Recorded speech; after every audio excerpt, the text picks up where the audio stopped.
Yo, what is good? Redux crew. You already know it's your dog Redux What Is. And I am back with another banger. Well, I think it's a banger, but you know, that to each their own, alright, man. So we gonna get into it.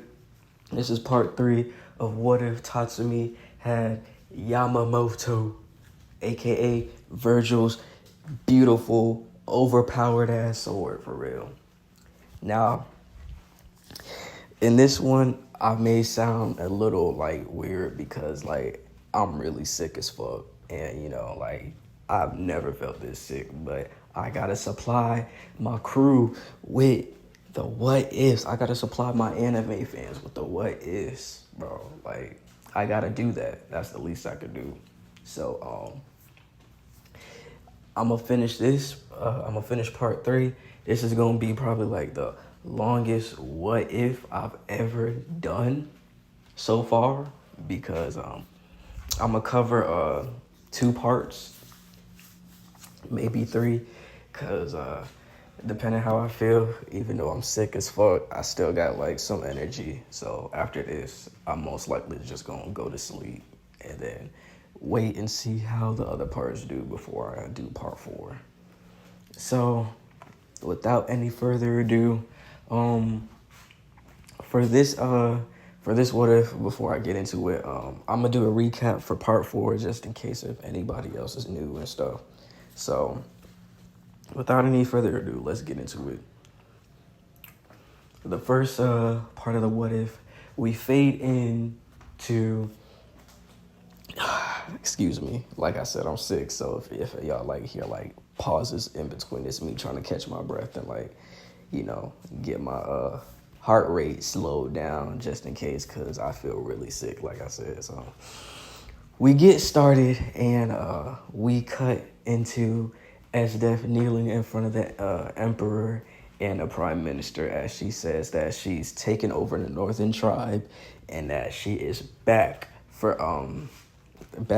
in the imperial capital to defeat and take down Night Raid as they enlist her services, but they ask her what would she like in return.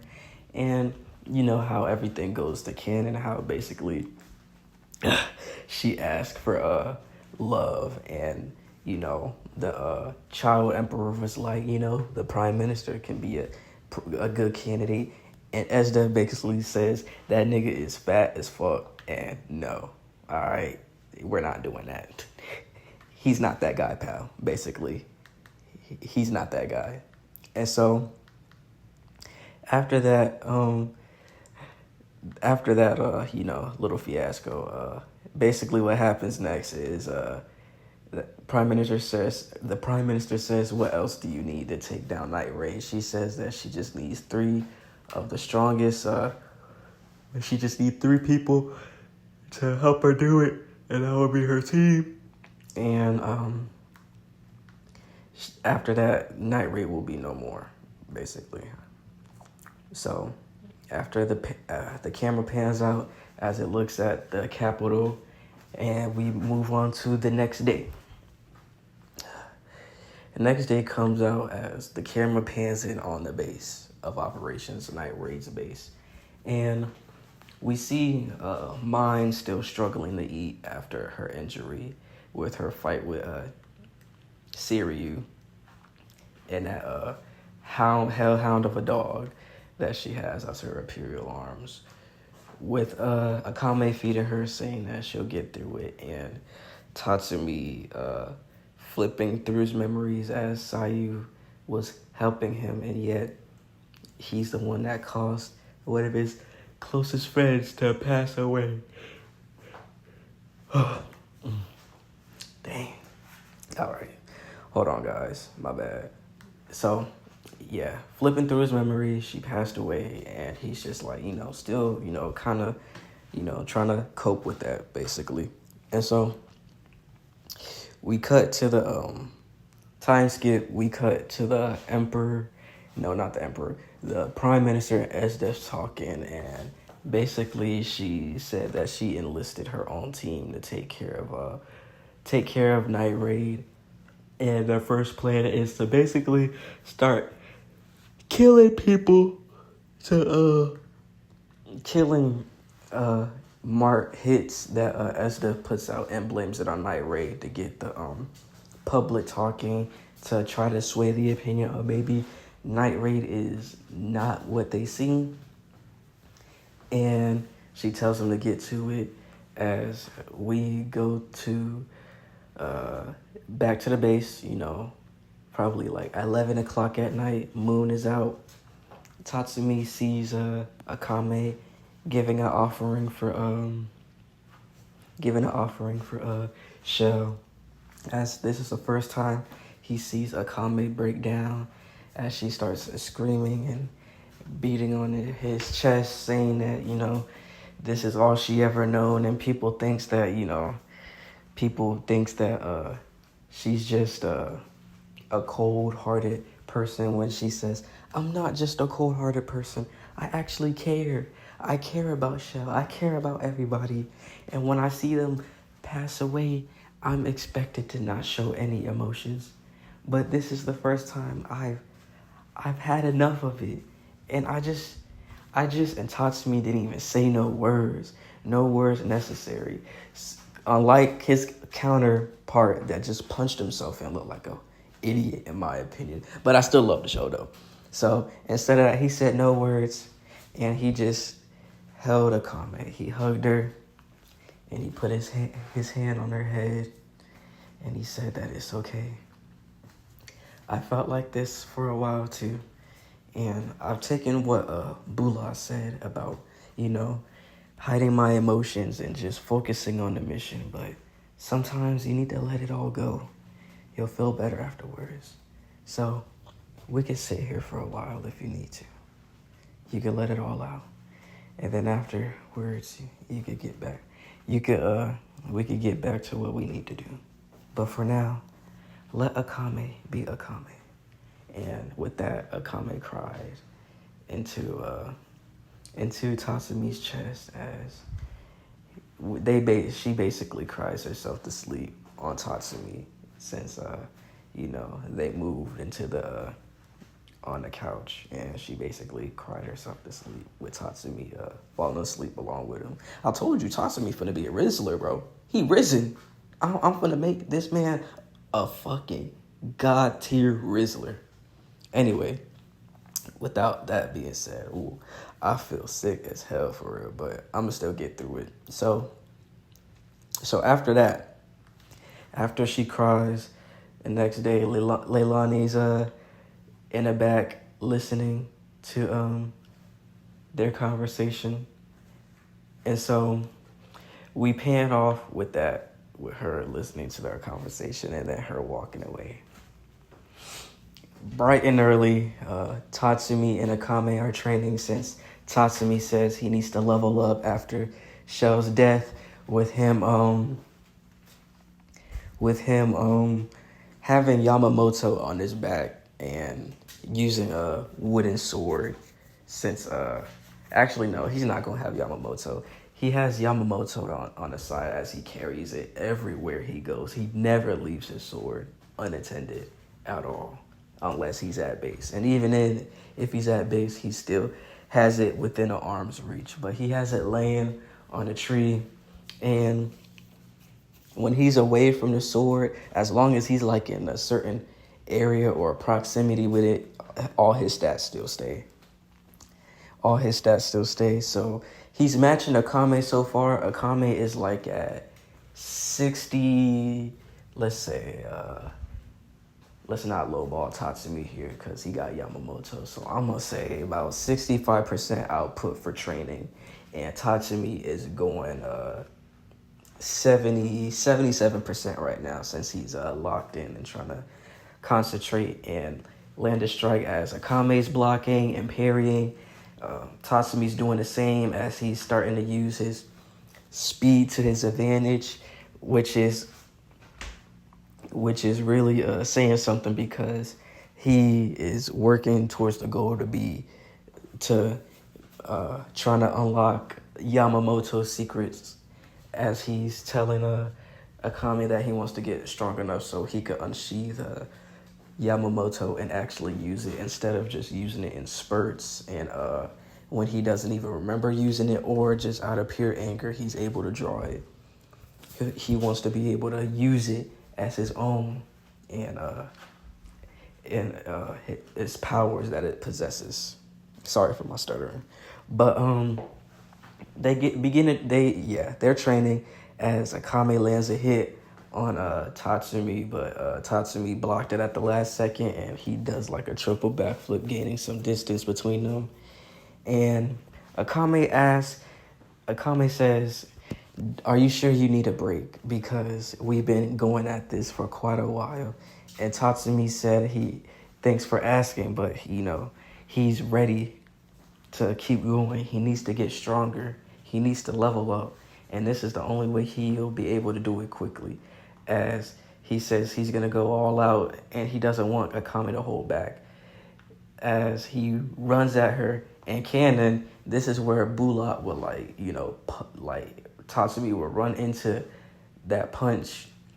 And instead of that, he saw it and he was able to dodge and flicker around Bulat and put the wooden sword to his neck as Bulat was like, well, Tatsumi, you've grown. As y'all know, Bulat is gay, bro. He fruity, bro. But, he's still a goat. I'm not finna put down his skills. But, yeah, Tatsumi was weirded out why he had to echo the word like that. But he was surprised that Tatsumi was, paying attention to everything as he had to. And plus, it was thanks to his speed and his his vision as he was able to, everything, since he's like faster now, everything is perceived to him much slower. So he was able to dodge it as Bulat said he should train with him. And Tatsumi took him up on his offer as Bulat grabs the staff and he says, "All right, Tatsumi, watch out. I'm pretty damn good with the spear." As Bulat was waving it, twirling it around as he does a simple thrust and Tatsumi was able to dodge it. And then that's when they begin to go at it. He swings it down. Tatsumi backs up and then re-engages as Tatsumi swings the wooden sword for his shoulder. Bulat opens his shoulder up and then readjusts his grip on the wooden spear and then smacks Tatsumi on the left side of his rib cage with Tatsumi blocking with his hand. And he steps back and he starts blowing on his arm because it burns and it hurts. As we pan up over them, seeing them train, and we fade to black. Somewhere across the other side of the Imperial, outside, like the outskirts of the Imperial capital, the three beasts, aka Esda's first team, just got finished killing important merchants for the Revolutionary Army and the Imperial. As after they finished doing it, they had Night Raid posters and they framed Night Raid for doing it, basically. And the three beasts, Bulat's old teacher, the guy with the flute, and the dude with the double axes. So after that, we time skip a couple of hours and we're back to the Night Raid base as Najida says that their mission is to escort a prominent figure for the Revolutionary Army. As she also states that Esdeath is back, and that she has her sights on Night Raid, aka them. As she also explains that she has a team that is currently taking out prominent figures that they need to overthrow the capital, and that at the same time they're blaming Night Raid for doing it, since they have Night Raid posters everywhere, which fires Tatsumi up, because he's not going to take the Night Raid slander, basically, and say that, they are really disrespecting. They're really disrespecting Night Raid's name and what they stand for, which prompts Bulat to say, okay, Tatsumi, you're learning. I really like this attitude from you. Keep that up, and you'll be a good. Keep that up, and you'll be just as good as me, or even better. As Najida says, go ahead and go out on patrol. Leilani, you are there to watch Esdeath to see if she's up to anything, and Tatsumi and Buloff will be off to the boat that they are assigned to. And after that, we fade to black as Najida looks up and says, the end game is getting near. She doesn't know when or when that day, how that day will come, but we're nearing towards the end point. A lot can happen within a week, month, maybe a year, but it's time for Night Raid to come out and prove to the world that Night Raid will not be trampled on, or Night Raid will not be slandered in any way. And we fade to black. We pick up where Tatsumi and Bulat are at the boat on the edge of on the outskirts of the Imperial, where Akame and Lubbock are doing a reconnaissance and, making sure there isn't any extras following, with Tatsumi and Bulat aboard the boat watching the what is it? We're just gonna call him we're just gonna say he's a weapons dealer, basically, that they're watching. And so Tatsumi blending in, saying that he has guards surrounding him, so he'll be fine. And he gets a smack on the head since he wasn't expecting it. And Bulat appeared in Curcio, and for my Akame Got Killed fans, y'all must know, y'all already know why he's invisible, but for any newcomer that doesn't know, Curcio has a trump card, and he has two trumps. Actually, no, he has a lot of trump cards, but one of it, I think, is like, wait, hold on, let me count. 1, 2, 3, 4. Yeah, he has about like 4 trump cards, and one of them is One of them is his ability is to turn invisible, and also summon that spear 9-2-ton.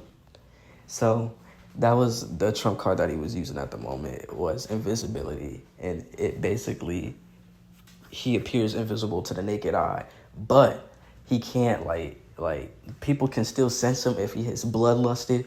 That's why he has to suppress his aura and stuff. But yeah, he appeared to him and said that, he needs to be on the lookout just in case anything happens, because they can never be too careful. And he tells Tatsumi that he's doing good, and Tatsumi says that he'll scope out the more public areas since his face is known. And Bulat said that's a good idea, as his invisibility was wearing off, and says that he'll check the ship, the ship, under the ship. I forgot what it was called, but y'all know what I mean. He's going to go check under the ship for any suspicious people or activity. As we cut back to the Empire, and Leilani is currently hiding her, her aura, in a position where Esdeath can't see her, but she can see Esdeath. As Esdeath is just chilling on a hot summer day, like she ain't got shit to do, eating ice cream and letting her murderous aura and intent leak out on purpose, with Leilani ready to pounce on her, but then she realizes it's just bait and that it will really look bad right now, and she most likely probably couldn't take her on right now since it's way too many people. So she's like, damn it, I was ready to take her on and all this other stuff. Basically, she was saying that she was ready to take her on, but she knew this was bait, and as much as it troubled her, she had to retreat. She had to retreat. And so that's what she did with Esther saying, So she didn't take the bait. And here I was out here for no reason now. And then she licks the ice cream and says, this ice cream is pretty good. I probably will treat the team after they get finished with their mission. And we cut back to what is it? Yeah, we cut back to the ship where the flute is playing. It's like an Imperial Arms that one of the beasts, the three beasts have, and his it's basically a flute that could like induce like sleepiness with whatever song is playing or whatever certain song is playing.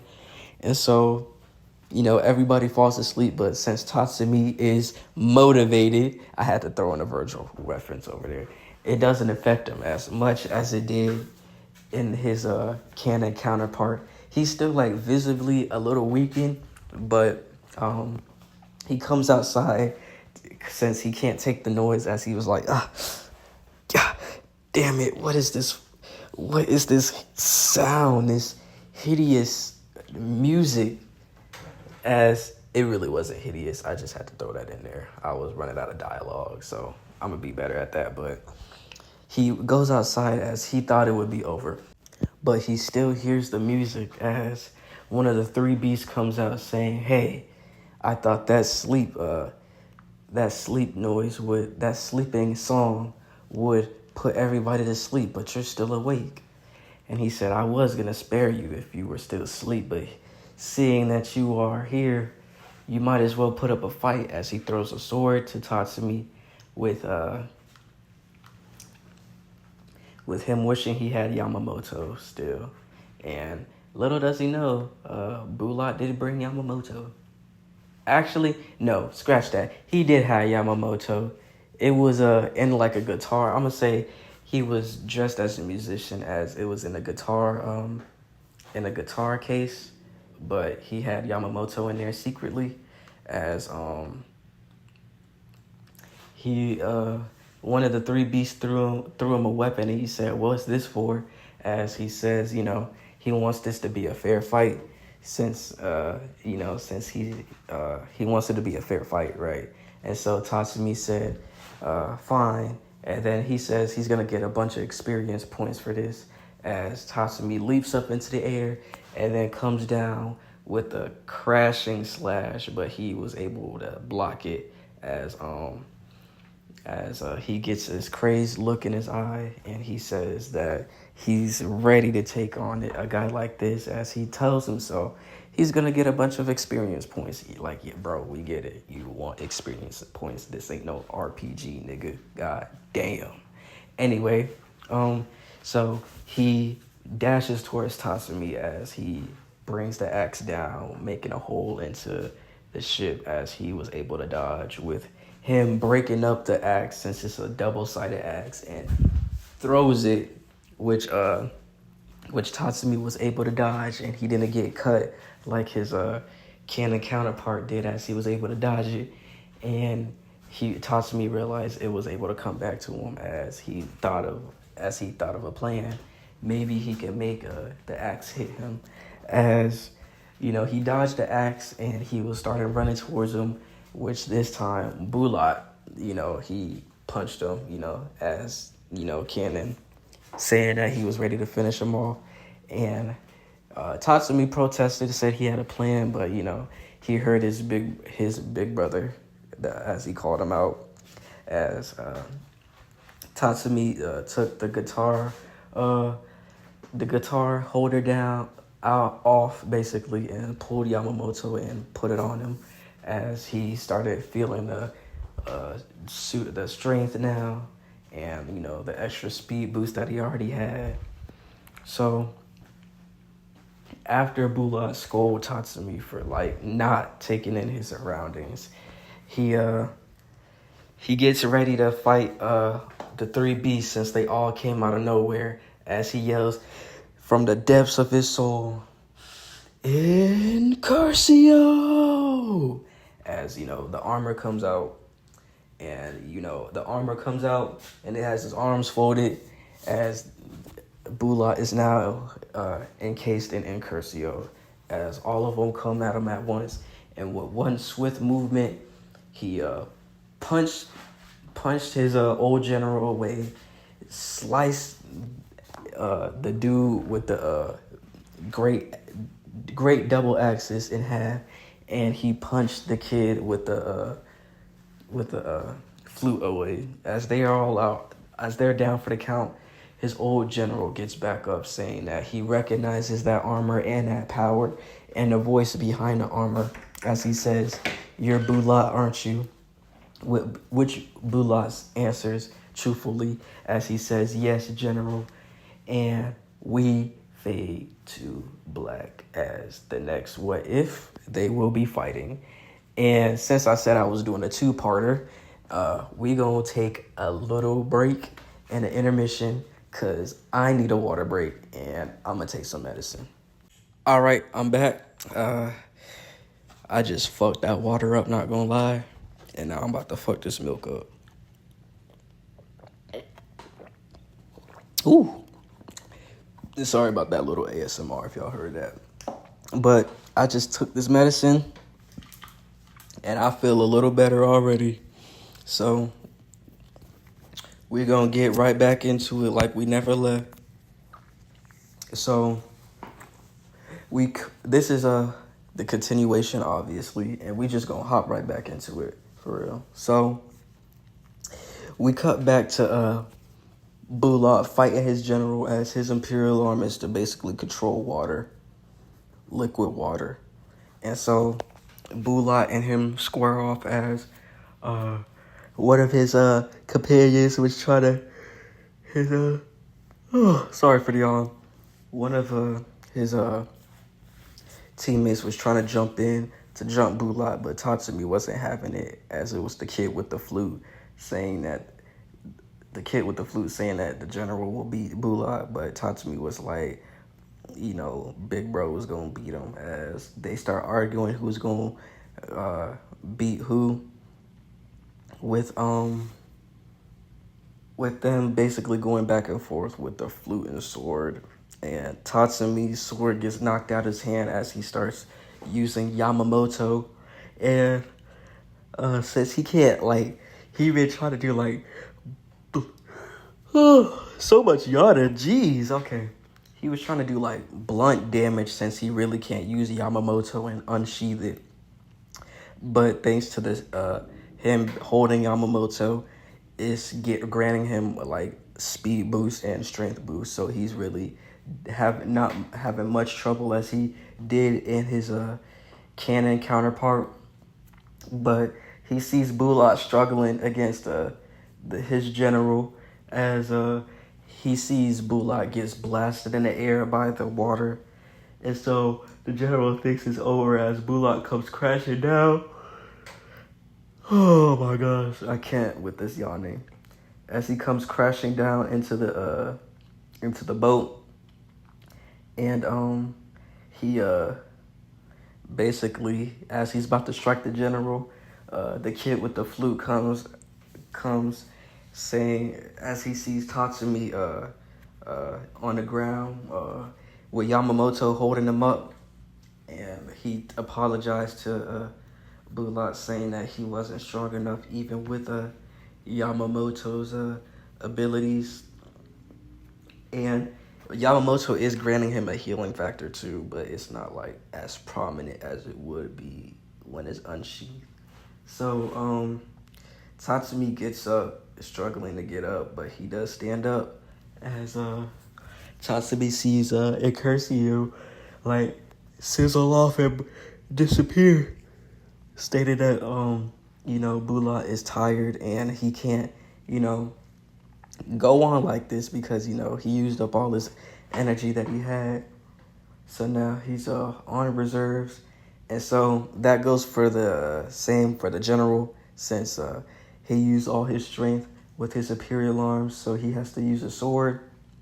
And so They both pull out swords as Bulot pulls out the key to incurse you, and so they begin to have their sword battle, and it seems like the general has the upper hand, but Tatsumi realizes that Bulot is actually trying to conserve energy, and so they both go back and forth, clashing swords, and Tatsumi and his oh my gosh, this yawning is killing me. Tatsumi and his and the general's teammate are in awe as they're wondering who's gonna win, with Bulot landing a decisive strike, a fatal strike, slowly killing the general.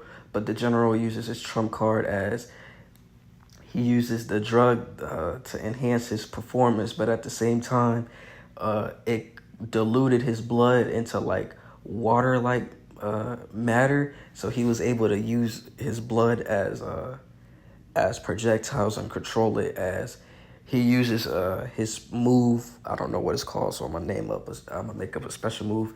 He uses his trump card, blood bullet barrage, as he says, trump card, dark arts, blood bullet barrage, as it was a bunch of blood bullets going at Bulot as he takes his sword and locks in and starts deflecting. It starts deflecting the blood bullets, but he couldn't get them all. So some of them did hit him, as Tatsumi was happy that Bulot won, as he comes over and says, "Bro, you did it. You beat him." As Tatsumi goes over to support Bulot as he could barely stand himself, with Bulot saying oh my goodness, I can't stand these yawns. If he wouldn't have concentrated or let his concentration leave him for 1 second, he would have been done for. And Bulot stands proud as he starts to get weak, saying that drug enhancer that he took must have been poisoned to his blood, and he says that he deflected most of them, but some of them he couldn't deflect. As the kid with the flute begins enhancing his powers, making him change form, and he was able to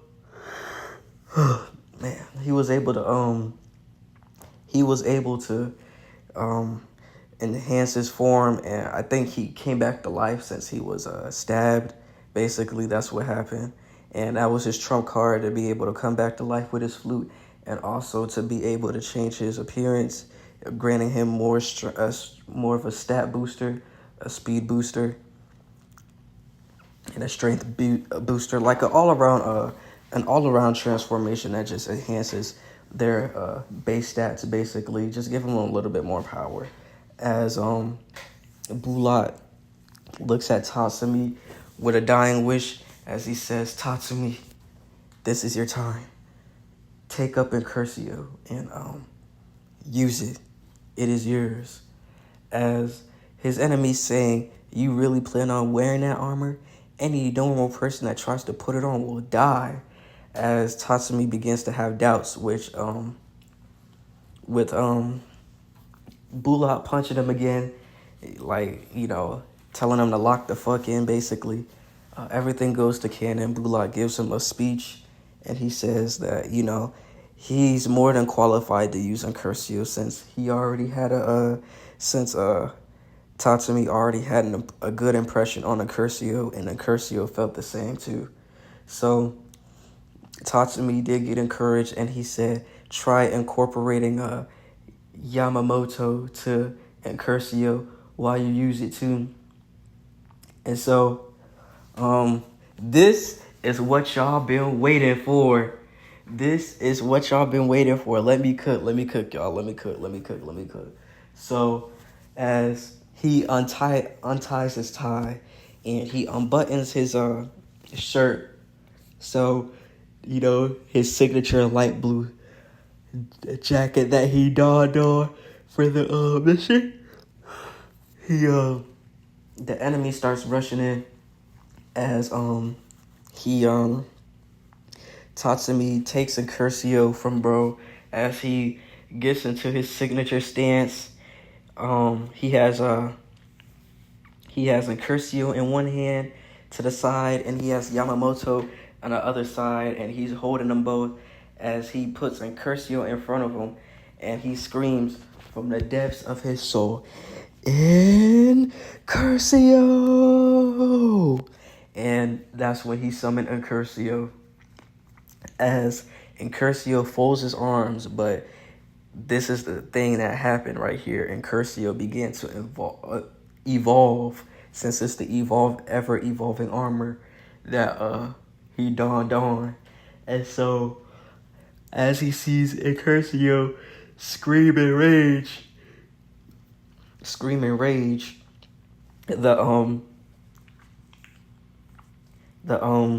Yamamoto respond to that, and Yamamoto gave Incursio the energy, which made Incursio into like a dark bluish tint, and that unknowingly triggered the first devil trigger right there, as Tatsumi began to transform, and it took like this suit appearance, but unknowingly,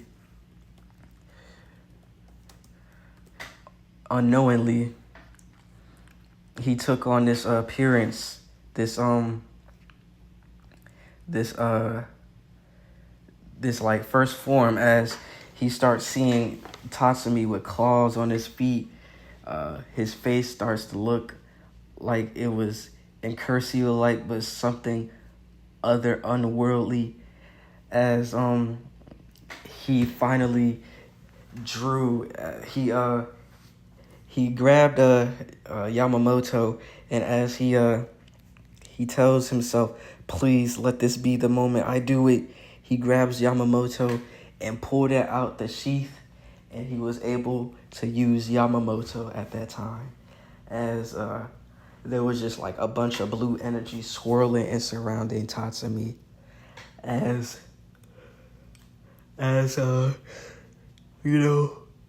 enemy, the dude with the flute says, this is where the fun begins now, as he dashed towards him, and they both run towards each other, as Tatsumi uses his fist, and he punches, and they lock fists, as Tatsumi starts to use his more power, and he was able to overpower him, and then Tatsumi used Yamamoto to use one of Vergils' combos, as he sliced so quickly he wasn't able to see it, and that's when Tatsumi has defeated the enemy and killed him.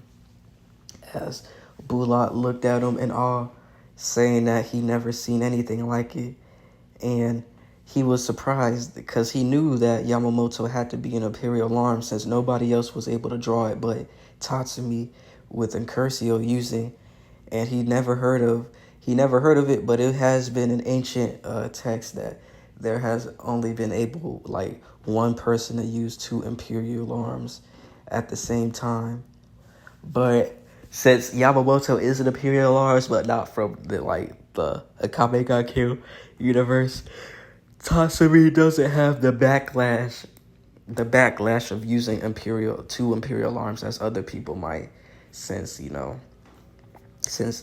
other people might use an Imperial arms, two at most, and it's like a major backlash, since you already get backlash for using one, but another one is crazy, as Bulat sits there and says that he's proud of Tatsumi, and that he would have never thought he would have grown this much until today, as he sees Bulat as he de-transforms from his Sin Devil trigger. His Devil Trigger, not Sin Devil Trigger. His Devil Trigger, and he returns from his Incursio form and starts running towards Bulat, since he sees Bulat fainting, and he realized that Bulat died.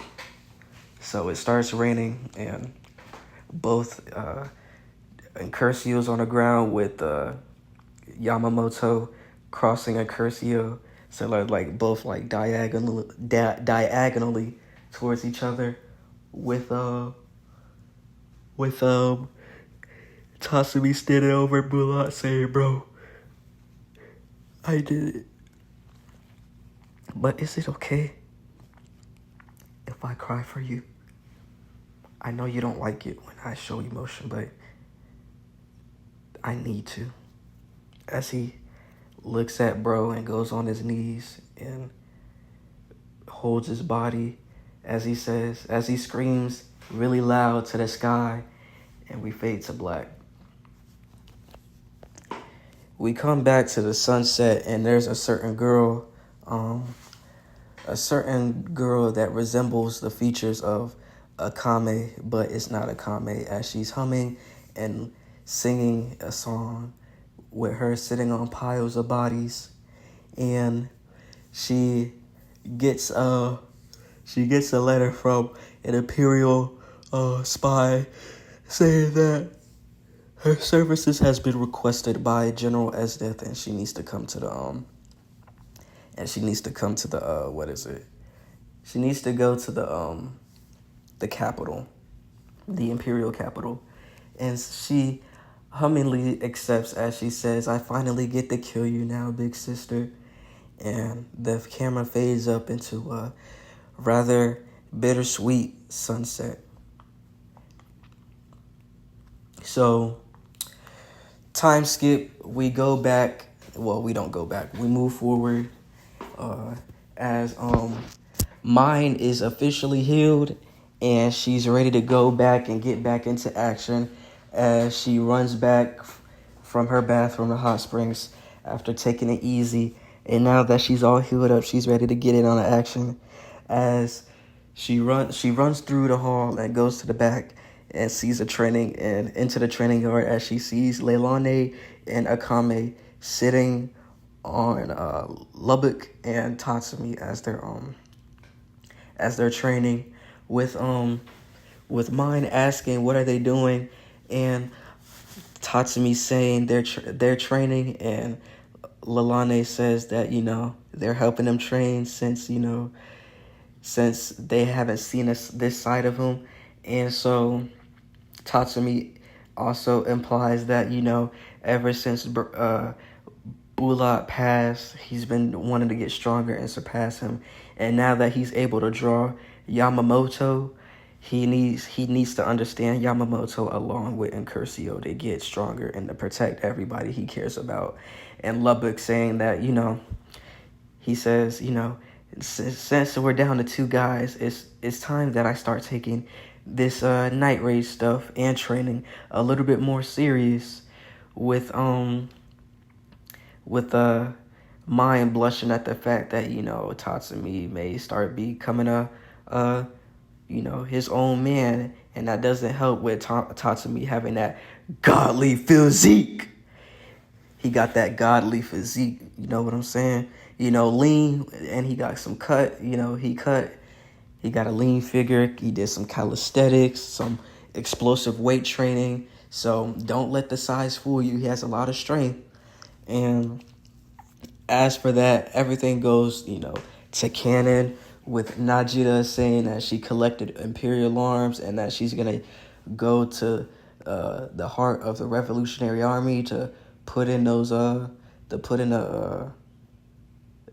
Imperial arms so they could use it. And as Najida is off, we cut to Esdeath as she visits the graves of the three beasts, and she says that she'll avenge them with us coming to a certain seaman and him holding a weapon. As y'all know, for Kamiga Kill fans, this is Wave. Yes, sir. The Jaegers are about to be officially formed with Wave saying that he's a man of the sea and that he'll be able to make everything work. And so he comes to the Esdeath quarters, known as the Jaeger quarters, and he meets a certain man with a spooky mask on. And as he walks in, they both lock eyes as, he looks creepy. His name is Bowles, as y'all Akame Got Kill fans know. His name is Bowles. As they both look at each other, and Bowles says, "Hey," with Wave being freaked out, and so he's freaked out and tries to start a conversation, but Bowles is just silent at the moment. With Wave meeting Akame's sister, as he thinks it's finally a normal person, with Karome like snapping back at Wave saying, "No, you can't have his snacks." And so as that happens, Saryu walks in with Kuro saying that, she's glad to meet everybody and stuff, along with Dr. Stylish, as, he's saying he's Dr. Stylish and that everything he's created is perfect.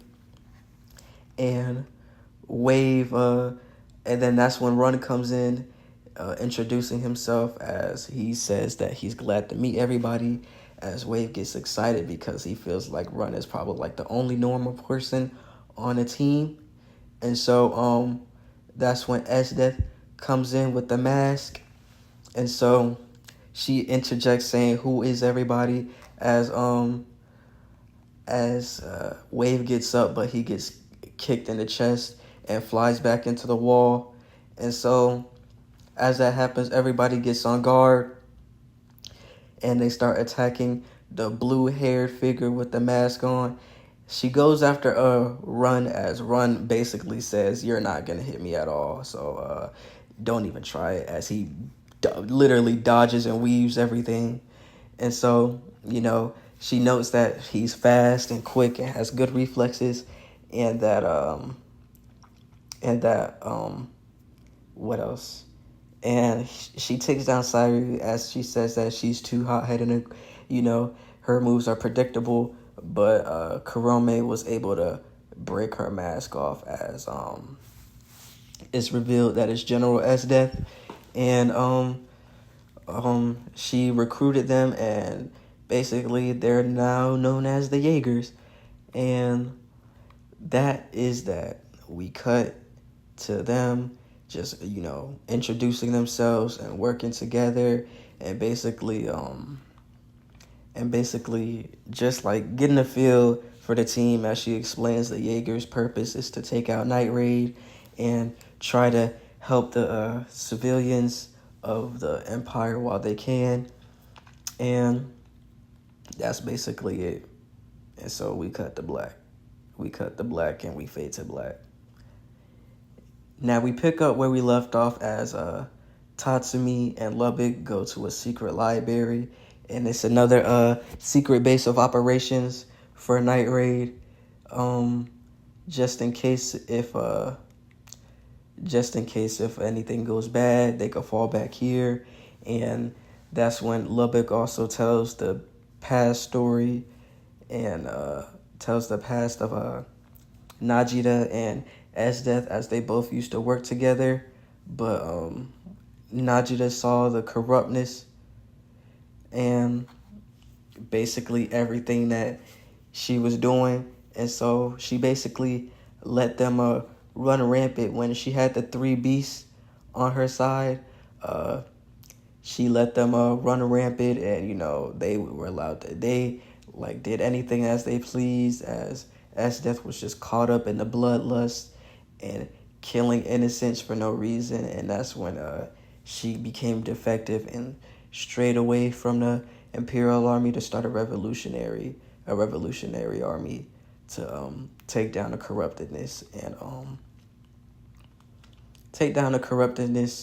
of the Empire.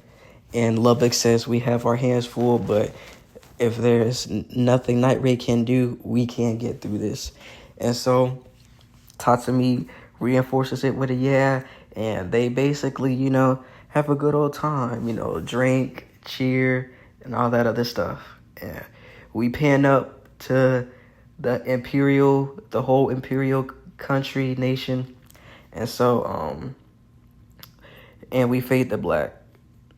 Now, we cut to another time skip, as it is dead heat in the afternoon, and Tatsumi is there to basically infiltrate the games that Esdeath is hosting, as she hosted like one-on-one battles and fights, as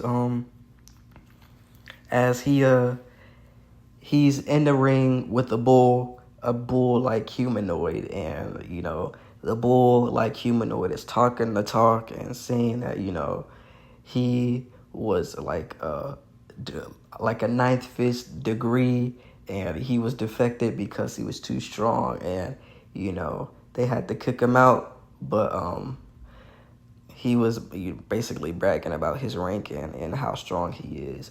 And Tatsumi interjects in his mind saying that if I would have faced him about maybe, we'll say like 6 months ago, like while he was in Night Raid, he probably would have been afraid of the guy, and probably needed a sword. But now that he's this strong, this guy's nothing. As he still has Yamamoto on his back, but he's not using it at all, since he really doesn't need to for some fodder like that. So Wave says begin the match as the bull-like person begins to punch, but Tatsumi is way too quick as he appears behind him, and he punches him in the chest, but the bull-like humanoid was able to block just in time, and as he did that, he sweeped his legs, causing him to fall, and Tatsumi used a very powerful palm strike, basically gut checking him with the palm strike, and then he jumped up and then gave like three kicks to his face, and then for the finishing blow, he used like a double fist punch. As he did that, and like the air like pushed out since it was that big of an impact, and basically he blasted him out the arena, with Wave declaring him the winner. And during that, Esdeath blushed and saying that she finally found it. She found the one that she was gonna make fall for him, as she instantly low-key appeared in the ring, as Tatsumi was waving around as the people were cheering for him, and he never had this, so he just smiled and waved back. And that's when Esdeath fell in love with him. Like, everything went to canon. And so she walks in the ring, and she basically walks up to him saying that, congratulations for winning a contest. And she's about to hand him his reward, which Tatsumi has a flashback of saying that, he, if it wasn't for her, Bulat would still be alive, and that, none of this would have probably happened. But, she snaps him back to reality, as she said his skills were quite impressive, as he says, thank you very much, ma'am. And he was ready to get that money, but what she pulled out wasn't money. She pulled out a collar, and she put it around Tatsumi's neck. Some BDSM type shit. Oh, I don't even know if I can say it out on YouTube. God dang. She was very dominant and passionate about Tatsumi, that she made his own special collar that she could recognize him from. As she says, from this day forward, you're mine and mine alone. And so Tatsumi was like, what the hell did I get myself into? And Leilani and Lubbock in the crowd blended in, were like, this has just gone from bad to even worse. And so as Tatsumi was protesting, saying, hey, what are you doing? She yanks the chain, pulling him forward, and then she chops him on the neck, knocking him out, with her saying, from this day forward, you're mine and mine alone, and we could talk more further about what happened. And we cut back to Leilani and Lubbock, with Lubbock screaming, what the hell just happened here? And the camera pans up to the sky, and we fade to black. And that is going to be basically almost an hour of part 4 of What If Tatsumi had Yamamoto. this was really long. I was trying to follow my script, but I was reading it and I just wanted to like add some points, basically what was going on and all that other stuff. And so that's basically what I did. I do have a script, but sometimes the script just gets confusing to read, in my personal opinion. So I just like go off the script off my top of the head. So I just have to like jot down some notes of what happened in each episode so we could touch on those points. And if I feel like I need to add something, I'll add it. If I don't, I don't. So basically, yeah, that's what happened. Tatsumi's able to use Yamamoto now. He's able to use some of the skills that Yamamoto does have to offer, but such as Mirage Edge, he has to unlock that for himself. Along with the Spectral Blades, he has to unlock that for himself, and he'll be able to do that since he doesn't want to give away Incursio away. So he's basically using Yamamoto as a cover-up, basically. And with that, him using Yamamoto in these next what-ifs, he'll be able to unlock more abilities with Yamamoto. So this was a very long what-if, very long session, almost an hour. I really did enjoy doing that. I apologize for me being sick again. So if I took those long pauses or breaks, it was just me trying to catch my breath, because I told y'all, like, I'm really feeling sick, and I probably won't be feeling a little under the weather for a while, but that's not going to stop me pushing these what-ifs out. If y'all did enjoy it, comment, like, subscribe, get that 5 to 10 like ratio, maybe 15 if we could get through the YouTube algorithm enough. Maybe that will help. But, subscribe, do what y'all got to do. Turn that bell on so y'all can get them notifications. And check the community tab posts. I'm always adding stuff. If y'all want any ships or harems in this what if, let me know. So far, I have a ship in mind, but if y'all want me to change it, I'll do like a alternative timeline what if. So I just go back and change, the ships, and I'll basically do like a 1 or 2 video summary of what if this happened instead of that. And I could do that for all my what ifs if y'all want me to. So just let me know what y'all like, and hope y'all enjoying these what ifs so far. And with that being said, this is Redux signing off. Enjoy y'all day, and until next time, this is Redux What Ifs.